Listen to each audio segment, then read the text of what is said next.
I hereby call the Candido County Health and Human Services Committee to order. It is December 1st, 2020 at 9:02.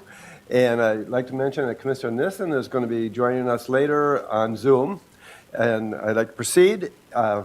As gentlemen, you all received copies of the minutes in your Dropbox. Any additions or corrections? If not, I'd like to entertain a motion. I would move. Okay, a motion by Commissioner Mattson and seconded by I'll second that, Mr. Chairman. Commissioner Amon. And I'll call for the question. All in favor, say aye. Aye. Opposed, same sign. Passed unanimously with 4 votes. Now I'd like to call upon Supervisor Deb Gunrow, and you're going to give us an update, and you have a contract about MFIP. I do. All right. Hi, I'm Deb Grunwald. I'm supervisor at Candido County Health and Human Services. And thank you for inviting me today to propose a contract between Candido County Health and Human Services and the Department of Employment and Economic Development for our MFIP, Minnesota Family Investment Program, and the DWP program, which is a diversionary work program. And this is a 1-year contract, and we come every year about this time because our contract starts on January 1st.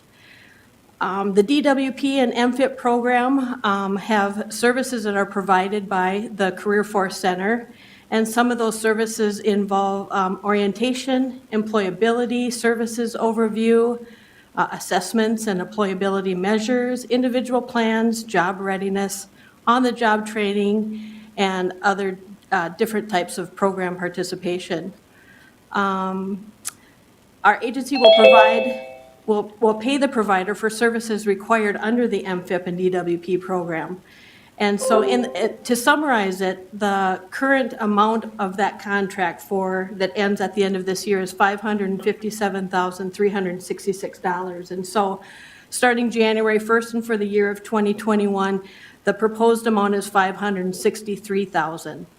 And that allocation comes from the federal government to the state, and then we do a purchase of service and the joint powers agreement. I just interrupt Sure. you 1 second, please? Thank you. I'd just like to point out that Commissioner Nissen just joined us on Zoom, and it is 9:05. And please continue, and we are getting an update on the MFIP contract and program. Okay, and the contract was put in your boxes along with 2 exhibits. Exhibit A is the work plan between the Career Force Center and Candido County Health and Human Services, and Exhibit B is the breakdown of that $563,000.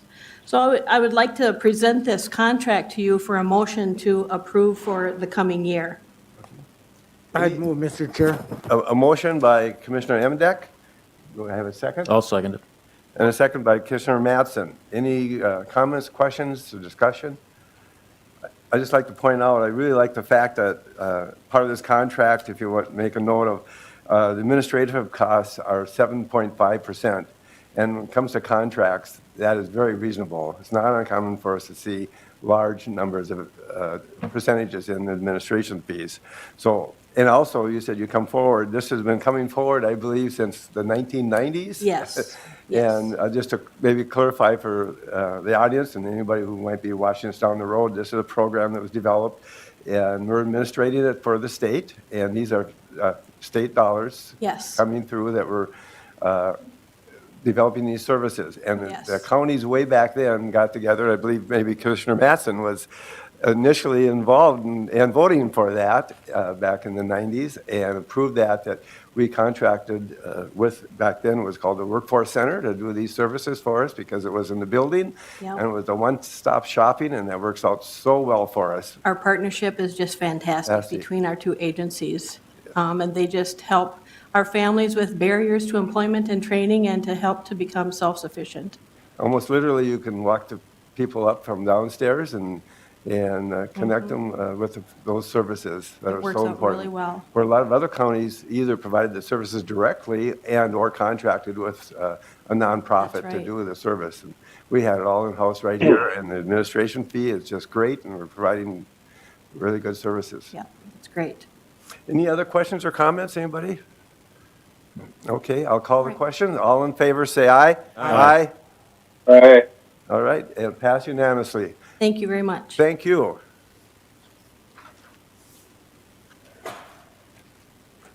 Next, I would like to call upon Director Lippert. And you have several contracts to introduce us to and speak on. And thank you very much, Deb. Very nice. I just want to comment about how nice the summaries for all the contracts put together. It's nice to see the summary, and then commissioners, for everybody's information, the individual contracts are also in there in more detail in our Dropbox, and I'm sure you all had a chance to look at those as well. So please proceed. Thank you. Good morning. And I would like to say thank you to Mary Lepatka, who does a wonderful job at gathering all the contract details and putting that nice summary together for us. So the first contract I have before you, our agency contracts with Woodland Centers to provide intensive family preservation services. These services are designed to maintain child safety in the homes and prevent any unnecessary separation of families. These services are often offered to families as an alternative to their children's out-of-home placement. So we are looking to contract up to $106,274 for Woodland Centers to provide one full-time staff for these services to those in our county. Woodland Centers will then reimburse our agency back any third party or CTSS, which is Children's Therapeutic Support Service, payments collected on behalf of the intensive family provider, which we utilize Woodland Centers for. This contract, you will notice, has decreased from the current year 2020 to 2021. What we've been running into is our contractor, so Woodland Centers, is having a little bit of a difficult time providing that 1.8 FTE. So we're scaling that back down to a 1 FTE and going to do that for a 1-year contract. Any questions about that? Otherwise, I'll go to the second portion of that Woodlands contract. So we also contract with Woodland Centers to provide in-home skill services. Skill building is for those with mental illness to help them engage in normal life, including identifying employment, housekeeping, hygiene, finances, and transportation. So support training in just daily life. These services can prevent emergency room visits and hospitalizations. So we're looking to contract up to $178,947 for Woodland Centers to provide 2.5 FTEs for these services. This is the same as last year. However, you will notice that there is a decrease in the dollar amount, and that's just due to some salaries that were adjusted with new workers coming in to Woodland Centers. Again, same as before, Woodland Centers is required to provide us any reimbursement of that third party or CTSS payments on behalf of them providing these services. Look to any questions, otherwise I would ask for a motion to accept this contract. Again, this is a 1-year contract. Okay. I'll move the 1-year contract. A motion by Commissioner Amon. Do I have a second? I'll second that. A second by Commissioner Amdak. And any further questions or discussion? I think we're pretty familiar with this, and it's pretty forward, and a decrease even. Okay, I'll call the question. All in favor, say aye. Aye. Opposed, same sign. Aye. Pass unanimously, 5 votes to 0. Okay, next one. So next, I have a 1-year contract with United Community Action Partnership. So the Minnesota Parent Support Outreach Program is a voluntary program. It provides early intervention that focuses on family strengths and needs, and it aims to help children and parents thrive. Our agency utilizes UCAP to assist with this program and provide in-home parenting skills. For the 2021 year, we are looking at a slight increase of what would be $170,000 for this contract. The current 2020 amount was $160,000. However, we came to the board back in June to increase that to $164,901. Again, these are state funds. We again utilize UCAP to help us provide these services, and this is a 1-year contract. I would move to accept. A motion by Commissioner Mattson. Do I have a second? The chair will second the motion by Corky Berg. Any questions or discussion? we're all quite familiar with this since we Yeah, were just yep, here 5 yep. months ago and. Right, and Deb discussed Brandt it as was well. here a couple of board meetings ago and provided a really well Yep. recap of Mr. services. Chairman, I have one question. Yes. Jenny, Mr. Allen, proceed. thank you, Mr. Chairman. Big idea funding, could you explain that? We're not there yet. That'll be the next contract. Okay, the next contract. Yep. All right, I'm ahead of you, sorry. Okay. All right. No more questions? I'll call the question. All in favor, say aye. Aye. Aye. Aye. Opposed, same sign. Pass unanimously. Thank you. So next is the Lutheran Social Services Stay Grant. This grant helps eligible youth who are or have been in out-of-home placement learn the needed independent living skills through the successful transition to adult for youth program. These are federal funds, and they're allocated to Big Stone, Chippewa, Candy Ojai, Lac-Qui-Parle, McLeod, Meeker, Renville, and Swift counties. Candy Ojai County is the fiscal host for this grant, so we assume the total grant dollars from the state, and then we disperse them out to the surrounding counties. The funding for the 2021 year is the same as what we received in 2020, so we're looking at $101,050. This is an addendum. We did an addendum to the contract because this was a 2-year contract, but it was new. It was a new grant last year, and so we didn't know if there would be any changes to the second year. So we decided to do a 1-year contract and then do an addendum for the second year, but it really was a 2-year contract as of last year, the beginning of the grant cycle. Any questions or discussion? I had one question. We're the fiscal host. Does that rotate at all, or? It hasn't, again, this was new as of last year, so that hasn't been brought up for discussion. But Okay. usually what we try to do with some of those fiscal host grants is we all work together. So Candy Ojai County doesn't do all the fiscal hosts for all the grants. There's different grants that different counties are the fiscal agent for. Do we get an administrative fee at all then? Or since we're Yes, together? sometimes that is calculated in. I don't know the specifics on this particular I- one, but usually it it was. is. And there's a formula that we just have to distribute. And these are, I think these go out quarterly, so it's not a huge financial burden for our accounting department. Okay. Any further questions, anybody? May I have a motion to approve this addendum to the Lutheran Social Service Stay Grant? So move. A motion by Commissioner Mattson, I'll second that. a second by Commissioner Emdak. No more further discussion. I'll call the question. All in favor, say aye. Aye. Aye. And it passed unanimously. And the next one, safe. And then the last one I'm here to present is our contract with Safe Avenues. So our agency utilizes Safe Avenues to provide visitation and monitoring services for children who are in out-of-home placements. Safe Avenues provides a comfortable setting where children can visit their non-custodial parents. This will be a 2-year contract. We're looking at a slight increase, a 2% increase from the current year. So for 2021, we're looking at $49,295 for this 2-year contract. Any questions or discussion from any of the commissioners? I'll move on the contract. A motion by Commissioner Emdak. Do I have a second? I'll second, Mr. A Chairman. second by Commissioner Amon. Any further discussion? If not, I'll call the question. All in favor, say aye. Aye. Aye. And opposed, same sign. Pass unanimously. All right. And one more, right?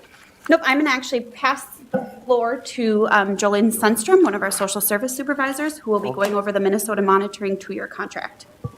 All right.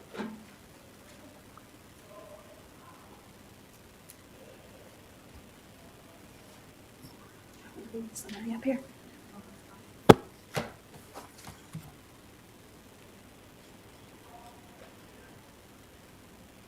Good morning, Jolene. Good morning. I'm here to present the Minnesota monitoring contract. That is the facility that we use for the majority of our drug testing with our child protection clients and some of our mental health clients, but primarily our child protection clients. So at Minnesota Monitoring, we utilize them for hair drug testing, urine drug testing, patch drug testing, and some alcohol monitoring. It is the same place that corrections uses as well, but this contract is only for Health and Human Services. So this is a 2-year contract that I'm bringing to you for approval. The rates have not changed since last year. We were able to maintain those same rates going into these next 2 years. So I'm just asking for approval of that contract. I have a question. Is this the first time it's been a 2-year contract? This is the first time it's been That's a very 2 year. good. Yes, Especially, I think it's a good move to make. I always kind of wondered why we have to keep coming in for, say, same contracts if the things are the same, very similar, or the funding's very much the same. I also am very surprised what all these different kinds of tests are and how much they cost. yeah, there's a wide variety, and sometimes we have to ask Minnesota Monitoring if we suspect certain drugs, what would be the best test to detect that? So there's a wide variety of those tests.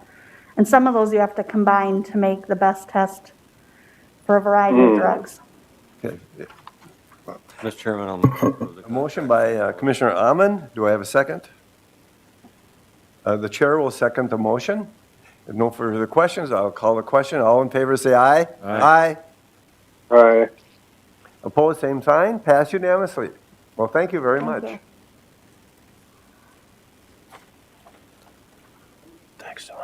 How many different kinds of tests did you say there were? Oh, I don't, There's yeah, quite a sheet for, whole sheet. for the audience, yeah. 20 to 25 maybe? And even there's a standard hair test and an extended hair test. Correct, so some of I those probably are wouldn't pass for that one. opiates and a variety of different Okay, things. sorry, I had to throw that in. Okay, well, thank you very much. Yes. Am I up next for truancy? I didn't keep the agenda. Oh, yes, please. So I'm also here to talk about truancy today. And so truancy is defined by Minnesota statutes and includes any child that is age 7 to 18. However, if a younger child is enrolled in kindergarten, so maybe a 5 or a 6-year-old is enrolled in kindergarten, they would also be included in that once they're enrolled in school. But children aren't required to enroll in school until age 7.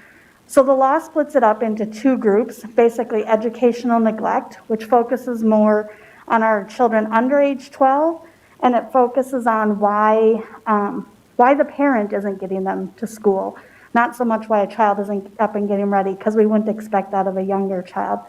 The second group is truancy, and so that is for 12 and above, and so that focuses more on why the child isn't getting themselves up and ready for school, what are some of the barriers in the household that lead to that. With both groups, Becky Anderson, who's sitting over here, and I'll introduce her in a minute, she works with both groups of children, trying to get them to essentially get to school. So she meets with their families, and she'll describe that process more in depth. But with educational neglect, so the children under 12, if Becky's meetings aren't successful, she would refer them on to our assessment unit for a child protection assessment. And I think often people don't realize with our educational neglect that that is actually a child protection assessment that occurs for them if they don't start attending school. So that involves our child protection workers. Becky Anderson has been our truancy coordinator for many, many years. This was something that was developed long ago with Boyd Beckwith and Larry Kleindel, I believe. And Becky's worked very hard over these past years to develop a real partnership with our schools. We need to have a good working relationship with them to help these cases succeed, essentially. And so Becky's work has not gone unnoticed. Becky receives about 200 to 300 referrals every year, sometimes over 300. And only about 4% of her cases ever get filed in court. So her intervention is really helpful, and I can't thank Becky enough for the hard work that she does and the hours she puts in. She's constantly juggling who is the highest priority, who's missing more school this week, and she has quite a system of organization to continue doing that. So I will let Becky talk about her process, and then there'll be a time to ask questions at the end if you guys have any questions. Okay, thank you. Thanks, Becky Anderson. I'll wait them.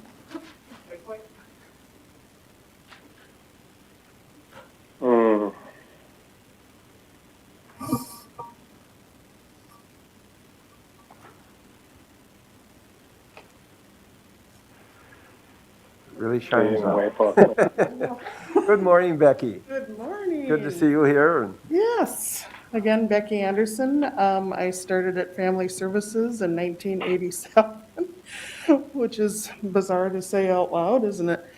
And yes, indeed, Larry Kleindl helped develop the truancy position in 1997. So what that's called is truancy mediation, and that is actually an agreement with the county attorney's office to allow us to get the truancy referrals to family services, and then we try and mediate, and with the goal of keeping out of court or out of the child protection system. So first of all, I'm going to talk about what has been typical in years past, and then I'll talk about what this year has been like, because it has not been typical at all for school issues, as you can imagine. So Well, Becky, may I interrupt you just quickly? Just, and I'm not suggesting you do this, but if you wish to remove your mask while you speak, you're certainly oh, welcome is to it do hard that. to understand me? Can you, I'm okay. I'm okay. I'll try and If you- project a little no, more. you're doing I'm fine. okay I just so wanted to far. give you that Yep. option. I'll Okay. let you know if I, Sure. if I fog up, that's probably the biggest Yes. problem, so. Yeah. So in past year, what we developed is that we have the schools refer to us after 3 or more unexcused absences. And we try and get a hold of the families, and in the past, we were either meeting at the school or in clients' homes, depending on what was most appropriate. I would say in general, the older kids, we were meeting at the school because we're talking about academics and those kinds of things, and it's very helpful to have school counselors, school social workers, and that kind of thing present for those kinds of questions.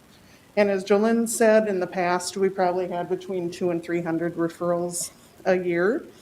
And some of the changes that happened a few years back, they changed the law that said they used to be able to legally withdraw or drop out of school at age 16, and that changed to age 17, which is a well-intentioned law, of course, because they want kids to stay in school, but that did definitely increase our workload, because then we're seeing more students, and those are tough cases when 16 and 17-year-olds are truant. So, as I said, we try and meet at the school, and we've had a very good partnership with school, and they help set up those meetings and so forth. So the goal is to find out why the kid is not going to school and what we can do to help between the school and our agency and pulling in community agencies. We come up with a written agreement, and then the parents and the kids go home with that agreement the same day. And then we have set it up that all schools send me weekly attendance updates that we then monitor weekly to see how they're doing. So sometimes there's follow-up meetings, sometimes people want to open mental health cases, referrals to chemical dependency, those kinds of things. So, as I mentioned, this year is way different. You could see this coming in August and September just because of how we dealt with last spring. It was just an inundation of, calls and referrals, it started in August because some of the schools started early this year. So we started getting many, many referrals, and I counted up this morning, we're already monitoring over 150 students, and that was as of probably the middle of November. So it's been a very fast clip. And the other change is that, of course, we can't meet at the school. So what we've set up, I've kind of taken over room 1010 downstairs. We're trying to keep it close to the door. And what we're doing is having families come in. On occasion, some school people join us in person if they feel like that's a good idea. But after I talk to the families, and we are Zooming with the school through the computer. So we are, in essence, all meeting together. But just the numbers are extraordinary. So it's been very hard to keep up. And quite honestly, I don't even think this is the tip of the iceberg. Because we've had schools say at some point, technically they could have referred many, many more because they're just not in compliance with distance learning. And, during the meetings, I'm having students crying, parents crying, parents surprised that their little child is not being honest with them. they're shocked that, because kids are saying, I'm done with all my schoolwork. They're not done with all their schoolwork. And, kids are just not equipped to be in charge of their education when they're 12 or 13 years old. This is, it's just not how we're wired. You think about how difficult college is for people when you're 18 and 19 and trying to do online stuff. And so it's been very difficult. And if you have parents that are working full-time, and then all of a sudden they're in charge of their kids' education as well, very hard. Teachers are bending over backwards, trying to be creative and come up with ways to engage their kids, but, you just can't replace face-to-face contact with students. So some of the, schools are trying to be creative. I know some of the elementary schools are working on incentive programs and those kind of get kids' attention sometimes. Some of the things we're coming up with, making sure kids are studying at a table. They're not sitting on their bed or on the couch with the TV on. This is time for school and this is where you're going to do your schoolwork. So it kind of trains your brain to, it's the same as work. Those of us that are working at home, you have to find a place to do that. We're finding sleep issues. Kids are on electronics too much at night, those kinds of things. Some of the services that we used to easily deliver to kids are not so easy anymore. We used to be able to use a Greater Minnesota Shelters Weekend Truancy Program. That's on hold right now because of the whole COVID issue. We have been using UCAP. We talked about that contract a little bit ago. They are very skilled at working with school issues. Schedules and making sure kids are getting in bed and getting up on time and that parents are, trying to monitor their kids. So, but counseling is difficult because if you didn't already have a relationship established with a counselor, some kids and parents don't want to Zoom counsel, it's different. So, just in general, that's kind of how things are going. I don't know what the full year is gonna bring. When we first started, I think I had 13 meetings scheduled one day, and I maybe had one person come the first week or two, and I thought, what are we gonna do, And then people started showing up, and now we're having pretty good luck with getting people in the office, so I'm pleased with that. And schools are working very hard at trying to engage people. So I just don't know what the future is going to bring for the rest of the school year. So any questions? Commissioner Emdek? Thank you. I have a daughter who is a high school Spanish teacher in one of the local schools here, and of course, Spanish is an elective. And she made the comment last spring that she had 2 students that she just lost them. Once they went to distance learning, she never heard from them again, and Right. which is really surprising as an elective course. Yeah. So I can only imagine the math and the English, how tough it is to you get them to attend that. Okay. The question I have is, do you or does the school determine the truancy? And then as a related question, is there any teeth? If they just don't comply, we obviously don't get the sheriff and county sheriff involved or anything, but what do we do where you just can't reach them? The school sends the referral there, and any kid that has 3 or more unexcused is eligible to be referred. And quite honestly, they are coming with many more numbers right now because schools are I need my overwhelmed. computer. They're trying to give a lot of grace to families and kids, finding out, are you having internet problems, those kinds of things. So some of those are the complications. But if they are not complying and things aren't changing the way we hope they are, then I am in consultation with supervisors in the county attorney's office, and then we can go to court for truancy. And it is taken very seriously in our court system. So you take them to court, is there a penalty to the parents, or Parents are ordered to do things such as like take part in family counseling. Being in touch with the school is a big deal. You have to return calls, you have to have a partnership with your teachers and principals and so forth. I haven't seen parents, it's not like if somebody shoplifts or steals or that kind of thing, but they are held accountable in court, absolutely, just as much as a student. But as Jolene talked about earlier, the older the kid is, the more emphasis there is on the student and their responsibility. And if I may, one more question? Sure, proceed. So, from the state perspective, does that school district lose the state aid for that student then? How is that? If they get dropped, if they have 15 consecutive absences, then they have to be dropped from enrollment and then they have to be re-enrolled. So the school has some skin in the game in this too, to try to get these students back engaged? Yeah. Sure, yeah. Thank you. Beyond the fiscal though, I Right. mean, just doing the right thing. Exactly. Yeah, absolutely. Any other questions? Commissioner Allen? Yeah, proceed. thank you. It's, as far as the role as a county commissioner, what we can do about it is monitor and use the funding, direct the funding to try to address the issue. So all the schools within our county you monitor. Correct. And is this public and private schools, Christian schools? Yes, also? yeah, yes. And what are the statistics? I mean, is there more emphasis needed or a concentrated funding on a certain school or a certain group of people?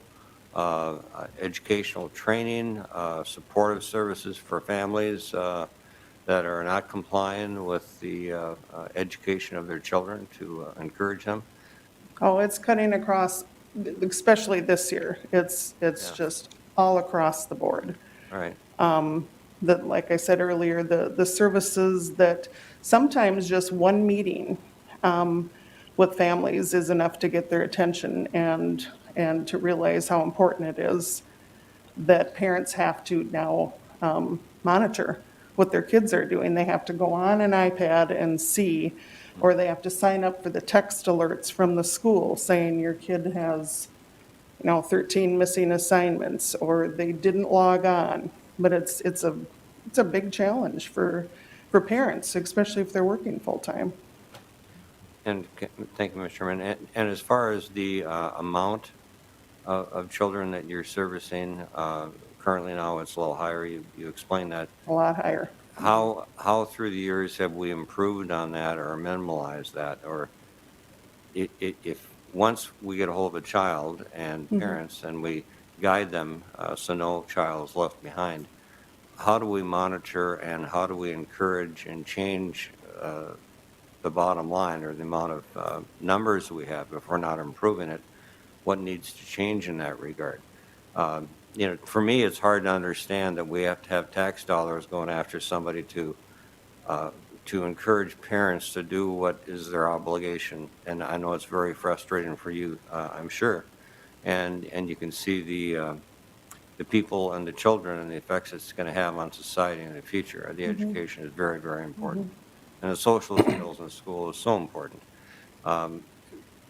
Is this related to more people that have had warrants against them, or their family is judicially violated laws? Or is this drug abuse families? What are the statistics behind the truancy parents? I think is probably a pretty good indication, I would assume, of what direction needs to take place to improve on that, so we can cut down on the amount. I'm just wondering if you have any comments on that, how we compare to other cities or other counties, I should say. It's an issue that I find very frustrating. Thank you for doing what you're doing. I think it would be very difficult to see the dysfunction of families not following through with what is their right as parents and their gift that they have been given, and not taking care of it. I'm just wondering what you might have to say about that, or what the statistics are. It usually comes down to numbers and how we've improved on that. I would say I'll in just let it general, go there's at some poverty issues that come into play. Yeah. Or mobility issues, people that move around a lot. Those can be issues because kids then have more trouble engaging in school. I think of this year, if you've got two parents that are working full-time and they don't have the luxury of being able to say, oh, workplace, I need to go home for half an hour and make sure my kids are doing their schoolwork. I mean, that just doesn't happen if you're working at a place where if you leave, it causes a big problem. So those are definitely factors. Drugs can be an issue for sure. Yeah, thank you for your Either- patience and doing the job you're doing. Yeah, it's been an interesting year. I'm sure it That's has. for sure. So we're trying to be creative, and some of the things that we use are, you've probably heard people talk about signs of safety and engaging parents or family of them. Sometimes the best person to help a kid be on track is their uncle. If you have them, if the mom is saying, I can't get, my student engaged, then they call uncle, and sometimes uncle has just as much influence, if not more. So, and that doesn't cost a dime. That is just helping families ask for help. That's a skill that I've talked to many parents. They're embarrassed to ask for help, from their neighbors or family or whatever. They don't want people to know their business. So we're trying to normalize that, and that doesn't cost anything. Thank you. So, Truancy has been an issue for years and years. Absolutely. And Human Service Department probably hasn't been involved that long compared to way back. The police were involved, or the local, whoever was in charge dealt with truancy, and this is a law that we have to deal with. And good question you had, just to follow up. I think there's a preventive element in what you're doing, in that as we can catch these, I'll say kids early on, to get them focused and in school, society is ahead. So, and any other questions or comments? Commissioner Matson? Just a comment, and Becky, you know this full well, and Larry certainly as well, that truancy covers all racial, socioeconomic backgrounds. It isn't the individual family that has this and this and this and this. It covers everybody. absolutely. And there are certainly risk factors that are there. There are certainly the ACEs that come in there.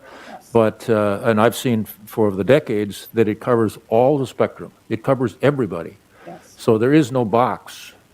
There is no cookie cutter approach that says this is going to be a high risk or this is a low risk. That has never been true. No. There are influencing factors that come in. Right now, we have influences that are beyond anybody would have dreamed about 6 months ago or 9 months ago or a year. But we've also gone through some of these waves with the meth. We've gone through the waves with multiple other challenges. We understand more as far as the mental health issues, the mental illness. So it all goes like this. We have the bell curves that, on top of bell curves that go on and on and on and on.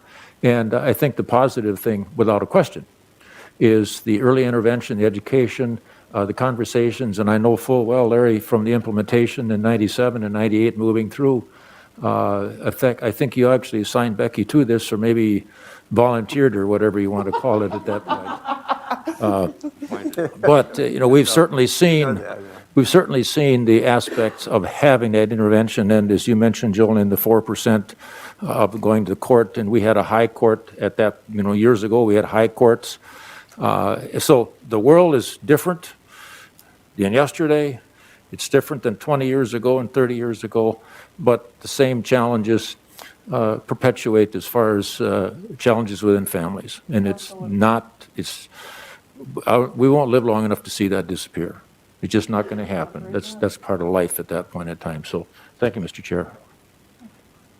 Over the years, excluding this year, were your numbers, your caseloads pretty much the same? Pretty much, but some of the factors can be, a school can be getting more aggressive about tracking attendance and making referrals. And, there's going to be some discretion on, because we don't decide what's excused or unexcused. When this first started, there was some schools that didn't really particularly differentiate, and the kid was just gone. And so now it's, more specific. But there's always going to be some discretion on the part of the school, whether it's excused or unexcused. Like for the example, what if a family is out of town for 3 days? Is that excused or unexcused? And sometimes it depends on how much information they're giving to the school about it. So. So some of that is going to be fluid. And with sometimes even with more awareness, then you get more referrals, Sure. you know? But, you know, in years past, the schools prepared the petition and they just went right to court, and then we'd come to the hearing and we didn't even know these people or know what to recommend. Now, at least, most of the time, I know these families and can make educated recommendations in court about what I think might help. Do you ever get much chance to follow up or hear back, feedback from some of the kids? Uh-huh. Some of it's pretty funny. Okay. All right. Yeah. Well, I have one final question. Sure, Mr. And proceed. Thank you. This is a good conversation. I Yes. appreciate, these are healthy conversations we're having.